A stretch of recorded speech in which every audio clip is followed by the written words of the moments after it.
see how tolerant we are of simple mistakes in life. Mr. Chairman, sir, ladies and gentlemen, this is the temple of tolerance. Look at what all Bengal has tolerated and continues to tolerate with such finesse. I think too much is being said about tolerance. I mean, we've tolerated the communists. We continue to tolerate a diminutive, timid lady. We've tolerated bad roads. We've tolerated no roads. We've tolerated the onslaught of humor mixed with pathos and passion. We've done everything. I think too much has been made, as Mukul rightly said in his opening remarks, about all this tolerance thing. What we should really be intolerant about is intolerance itself. What we should really be intolerant about is poverty in our country. What we should really worry about is the subjugation of rights, the subjugation of opportunities. But what's happened today is we're living in media circus times. So if an idiot says something stupid, and there are many across political parties, and my friend Randeep will agree, Congress has its fair share. So if they say stupid things, those become the national discourse. I mean, you had a person in the Union Council of Ministers 3 days ago who says he wants to wage war against Muslims. Now, he's an idiot. He happens to be in the Union Council of Ministers, but that's certainly not what should be used to describe an entire India. Why am I being part of an intolerance discourse when actually I'm not intolerant? Why are we dividing India on lines of caste and creed and religion and exposing every little nuanced statement made by stupid people as the final yardstick of this particular government? And I don't mean this particular government, I mean that particular government.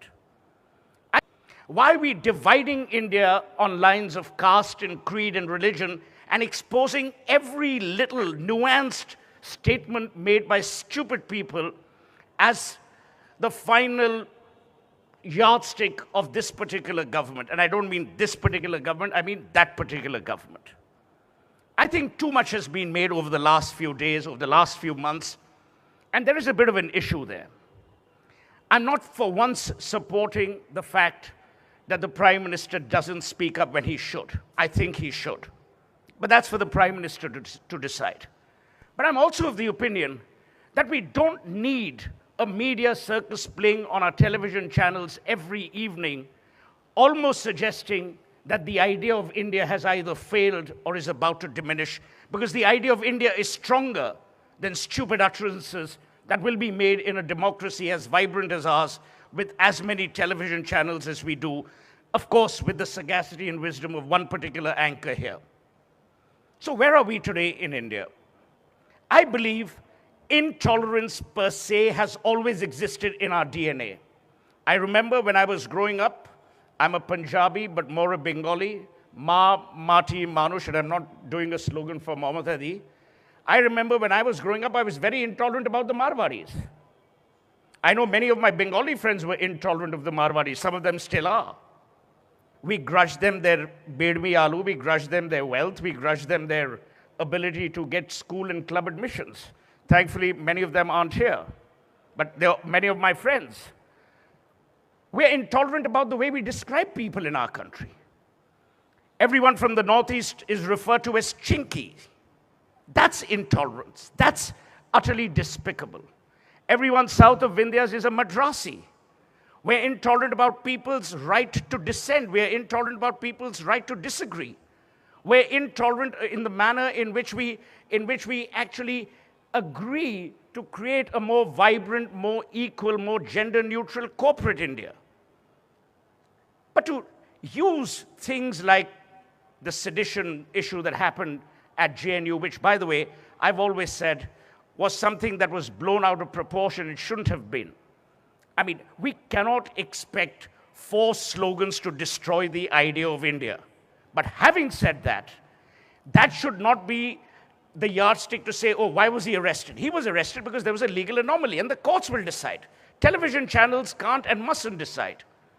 So the point that we wish to make today is that we are still a tolerant country. Don't get taken in by this whole mantra of intolerance. There are stupid things that are happening in this country, but the voices of this country will hopefully rectify that. People will understand that basic commodities, basic essentials, basic rights of humanity are more important than beef bans. People will come to realize that you cannot alter the discourse of this country. Don't get taken in by this whole mantra of intolerance. There are stupid things that are happening in this country, but the voices of this country will hopefully rectify that. People will understand that basic commodities, basic essentials, basic rights of humanity are more important than beef bans. People will come to realize that you cannot alter the discourse of this country on the basis of one ideology or one principle or one faith, and people recognize that. We have a vibrant democracy. We have a parliament which, when it works, continues to debate some of these issues. But to brand an entire nation as intolerant, to then brand an entire political ideology as intolerant, to my mind, is stupid. We are creating a second partition of India, but this time it's around the hearts and minds, and India at this stage doesn't deserve it. We don't deserve another partition. What we deserve is unity. We deserve diversity of thought, and we deserve the ability to respect contrarian views and contrarian opinions. But to brand contrarian opinions of one ideology as intolerant, to my mind, is equally unfair. So what our premise is this evening is that we need to be more tolerant about the word intolerance. Because what is happening is people are taking polarized positions, and polarity in a pluralistic society never works. It eats at the fundamentals of the democracy that we've taken so much care to build. It eats at the heart of who we are and what we are. And we don't need to look at simple single utterances as being the yardstick to define today's or tomorrow's India, to define who you and I are, or who our families are, or who our children are going to be. The idea of India is far more superior. The idea of India is far greater than prime ministers and presidents. It is rooted and anchored in our history, in our legacy. 3 years in a country's lifetime will not change the idea or the idiom of India, and we need to respect that. We need to move away from this intolerance debate, because this intolerance debate is creating positions which are vicious, to say the least. Media people are being trolled on Twitter. Rightly or wrongly, I don't know. You have people who are now following the Bush dictum. You're either with us or against us. We don't need to divide this country anymore, and that too over intolerance. I'm not for a moment condoning or suggesting that some of these utterances that have been made in the past are deserved. No, they're not. But at the same time, to adopt such a vicious counterpoint to that is equally demeaning to, as I said, the idea of India. The three of us, much as the three of them, including Mukul Kesavan, believe in a composite India. We believe in a holistic India. We believe in an India which is willing to introspect, which is willing to retrospect, which is willing to move ahead.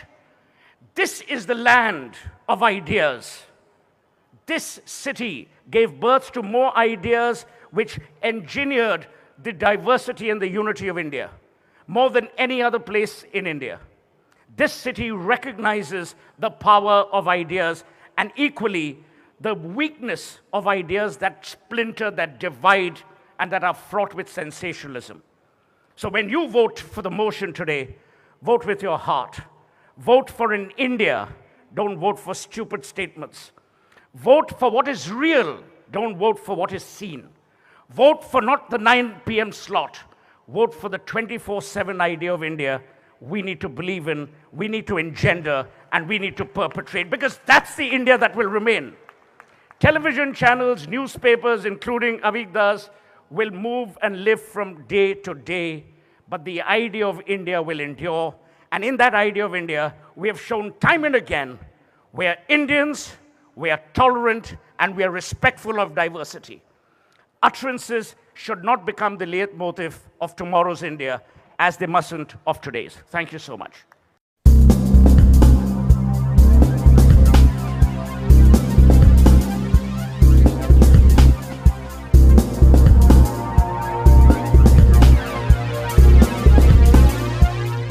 we've tolerated no roads.